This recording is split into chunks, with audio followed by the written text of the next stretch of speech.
let me lay something out for you guys. If the 4-5 is Golden State versus Phoenix, is it really the worst thing in the world if the Nuggets drop to the 2 seed? You guys remember a few years ago when Michael Malone infamously had the game up in Portland where he manipulated those standings, baby, so he could get the matchups he wanted in the playoffs.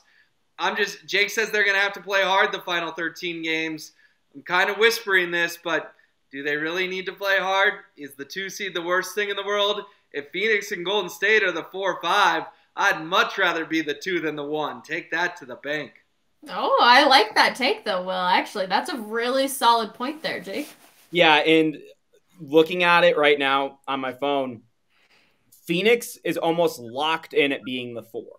And Golden State is most likely going to be the 5. They actually switched last night with the Clippers. What concerns me is you could very well end up with the 2-7, which would be the first play-in winner. And the first play-in winner it might end up being the Lakers. We don't know who it's going to be. I'm not concerned with any of Minnesota, Dallas, Oklahoma City, the Lakers, Jazz, Pelicans, or Portland. Any of those teams that the Nuggets are playing, they're fine. If it's New Orleans with Zion, that gets a little scary. So you're right, Will, in saying that the 2 does not significantly affect the Nuggets, particularly if it's Sacramento who gets home court throughout the playoffs, because I have no doubts that the Nuggets can beat them in a 7-game series.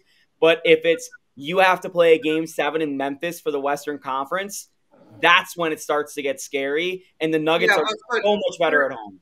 We're getting way ahead of ourselves if we're thinking Game 7 of the Western Conference Finals, when this looks like a team right now that may not win a series or 2. If I have to cross the bridge of Game 7 in the Western Conference Finals when I get there in Memphis because I didn't have to play Golden State or Phoenix in round 2, sign me the heck up. But you're talking about you would have to make that decision beforehand. So you would have to make the decision of, hey, either we're going to go all out for continuing to keep home court throughout the playoffs, or we're going to try and drop ourselves to the 2. If it's Phoenix Golden State, you should try to drop yourself to the 2. 100%. Well, right now it's Phoenix, LA. And if the Nuggets play the Clippers in the playoffs, the Nuggets have the Clippers number, but something quietly developing, and no one dislikes Russell Westbrook like me. Russell Westbrook has been awesome for the Clippers. And they look like a completely different team. But Will, if the Nuggets run into the Golden State Warriors in the playoffs and the Nuggets have home court advantage, I'd feel very confident about the Nuggets. The Phoenix Suns do scare me big time.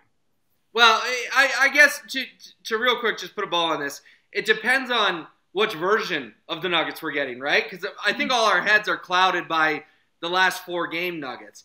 Yes, if it's the Nuggets from a month ago, I like them against the Clippers. I like them against the Warriors. It's only Kevin Durant and the Suns that scare me.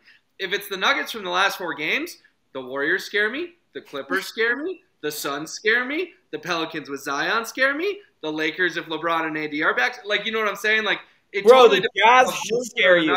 Yeah.